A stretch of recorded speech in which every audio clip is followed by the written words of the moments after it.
সালাম, আসসালামু আলাইকুম।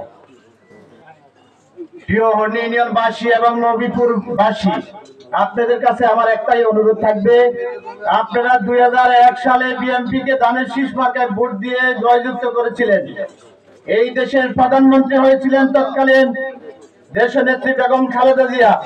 2001 সালে 2003 সালে উনি হাতিয়ে এসে ঘোষণা করে গিয়েছিলেন এই এবং চানন্দি হাতিয়ার আওতায় 1 নং হর্নি এবং 2 নং চানন্দি হিসেবে ঘোষিত।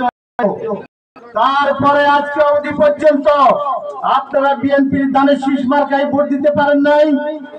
আপনাদের সকলের ইচ্ছা আছে, যার প্রতিফলন আপনারা অনেকবার দেখিয়েছেন।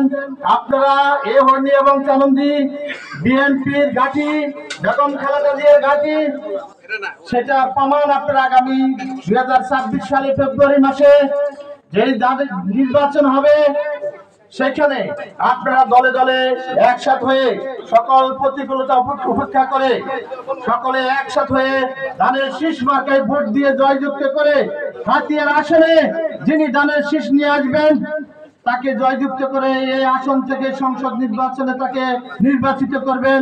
এই প্রত্যাশা রেখে আজকের মতো আমার সংক্ষিপ্ত বক্তব্য এখানে শেষ করলাম।